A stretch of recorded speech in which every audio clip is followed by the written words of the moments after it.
Got the New Orleans Saints versus Detroit Lions. Drew Brees, I thought, gosh, for 6 quarters, the 4 against the Las Vegas, the first 2 against Green Bay, he looked like,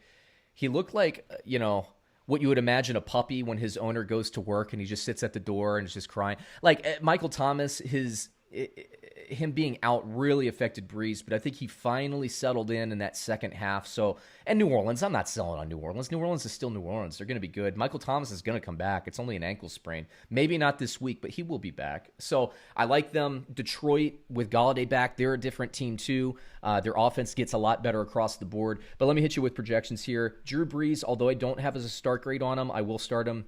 Kamara is actually, for me, projected as the number 1 running back this week, so you got to start him. He's a slam dunk. He's more receiver than running back at this point, but he's getting in.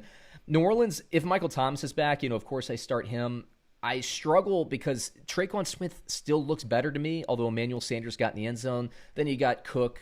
Then you got Josh Hill. Then you got Taysom Hill. You got all these weapons all over the place for New Orleans. There's so much distribution that I don't have a lot of faith behind Kamara at this point, and of course Thomas if healthy. For Detroit, I love that Galladay's back. I think Stafford gets a lot better with that. The running backs, whether it's Adrian Peterson and Kerryon Johnson week to week, I'm tired of it. I'm tired of the storyline. I'm staying away from it. Swift, I know.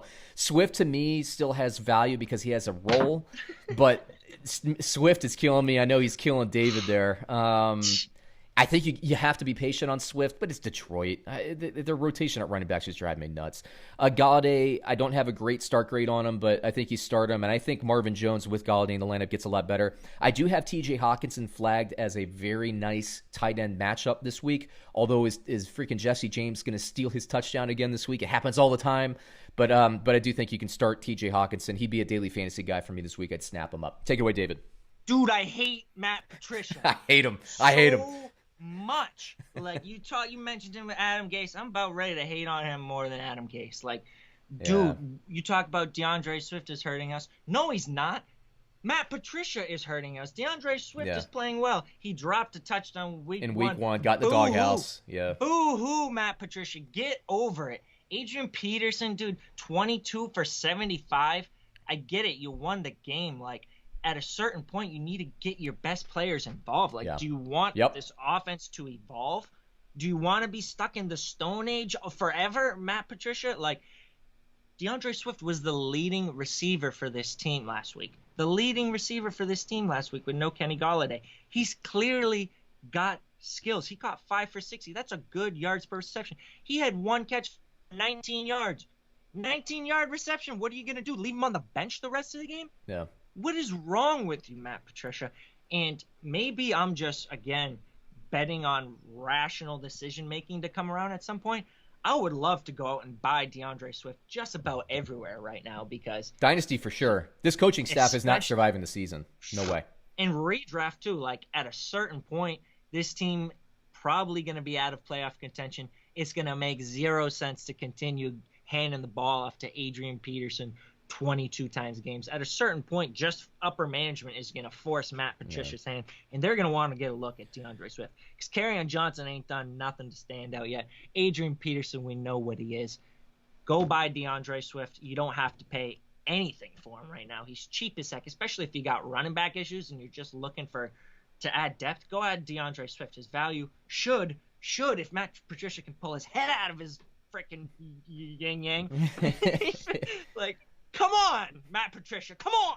DeAndre Swift, I don't know what the deal is with him and why he's not getting more play. My advice to DeAndre Swift is show up to the facility at 5 a.m, be the first player that gets there. Stafford's probably going to beat you there, but be the first player there and bring Matt Patricia and Bevel coffee. Sleep there overnight. That's what it's going to take for Patricia to put you on the field. You need to live there, apparently, because he's going to hold everything against you. He was the best, in my mind, the best 3-down running back coming out of the draft this year.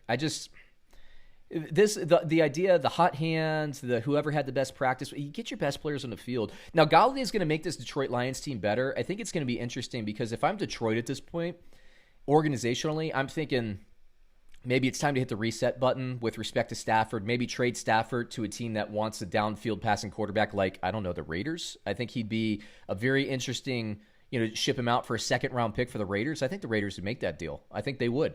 And then just blow up and then maybe try to get in the Lawrence sweepstakes. That's kind of where I'm at. And I think, there are two coaching candidates. I mentioned a couple of times in this podcast, Arthur Smith, who in Tennessee. You got to be paying a lot of attention to Brian Daboll for the Buffalo Bills too, and what he's been doing. Or Eric Bieniemy, or however. Yeah, Bieniemy, of course. He's the kind of the slam dunk guy that's going to get interviews this year as well. Detroit, there are better head coaches out there. I don't like him at all. Let me hit you with the line, David, on this one. New Orleans, Bovada has it -3.5 versus Detroit. Who do you got?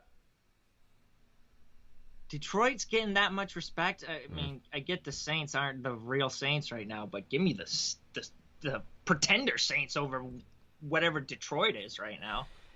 Yeah, Saints. I mean, what are they? They're 1-2. I don't care if Michael Thomas is in or out of the lineup. And I really liked what I saw from Drew Brees in the second half last week. And Green Bay's defense is okay. I mean, it's not bad. Green Bay's team is good. Oh, Green Bay's a good team this year. Yeah. So New Orleans, I didn't love the loss to the Raiders, but the Packers, that was a legit loss, and they beat Tampa Bay, who was a little bit rusty to start the season. But New Orleans will get better and better. I'll take New Orleans. That's not a big line. I think it's a very kind line. I'll take New Orleans, no problem there.